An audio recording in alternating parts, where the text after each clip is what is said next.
Alors, puisque vous dites cela, ça fait penser à quelque chose. Moi, j'ai été très frappé par la lecture de l'œuvre de Lévinas.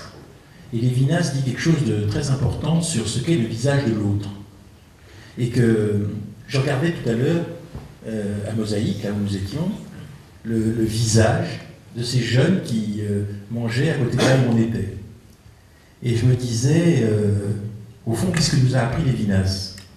Il nous a appris que dans ce visage, quel que soit l'humain qui est en face de nous, il y a une histoire, il y a un rapport au monde, et qu'il y a forcément quelque chose qui traduit une expérience, un amour qui a eu lieu, des difficultés, et qu'au fond ce visage raconte des histoires infinies, que bien sûr la personne ne sait pas du tout énoncer. Il y a tellement de gens qui s'enferment dans le silence, ce ne sont pas les seuls. Hein. Je vous invite à aller voir le film qui s'appelle 20 printemps, ou je ne sais pas quoi, avec Lindon, qui concerne la fin de vie. Et dans ce film, on voit dans la société française des gens qui n'arrivent pas à parler de la mort qui vient. Il y a une dame qui veut mourir parce que c'est fini, elle est très malade, et son fils le sait, et pendant tout le film, il n'arrive pas à lui parler.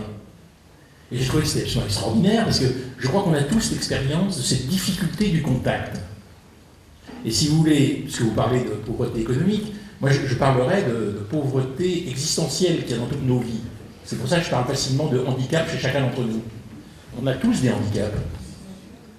Ça fait horrible, parce qu'on dirait qu'on banalise le handicap. Hein. Vous allez me dire, bah oui, enfin, vous êtes pas mongolien. Oui, mais quand je me regarde dans la glace, le matin, ça m'arrive de me dire que je suis un peu handicapé, sur certains points. Parce qu'il y a des gens à côté de qui je suis passé, des regards, et c'est ça sur lequel je voudrais vous essayer. Parce que tout à l'heure, vous avez dit, c'est pas prendre plaisir à être avec, vous avez dit, c'est faire avec. Donc moi, j'ai du mal à courir au faire, et je suis d'abord dans le plaisir d'être. Parce que, ayant lu Lévinas, je trouve que le plaisir de regarder un visage, c'est quand même pas rien.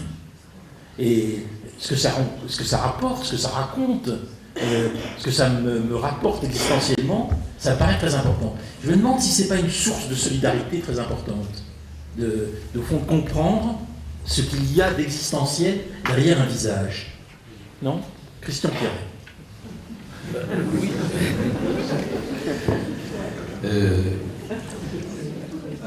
Je crois en effet, on ne va pas faire assaut de philosophie, mais je crois en effet que le philosophe que tu cites, il fonde l'humanité dans la façon qu'on a de reconnaître l'autre dans son visage, et vice-versa.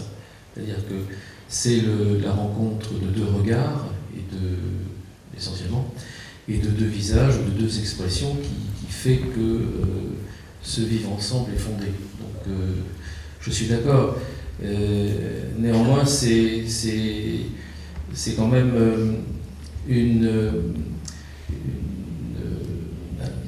comment dirais-je, une vision très, très raffinée et très élaborée des relations qu'on a avec les gens.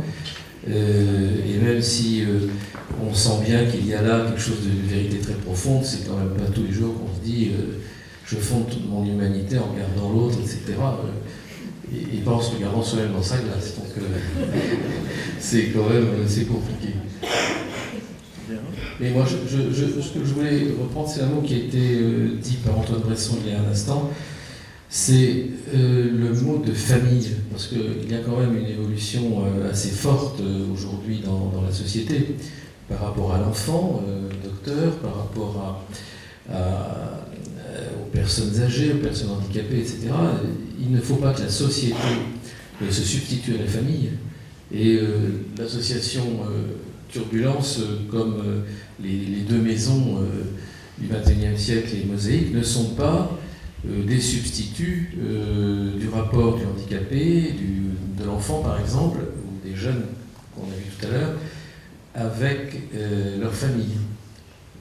Votre maison, vos deux maisons, supposent qu'il n'y ait pas qu'un rapport étatique, vous en avez parlé tout à l'heure, madame, froid, glacial, institutionnel, avec le handicapé.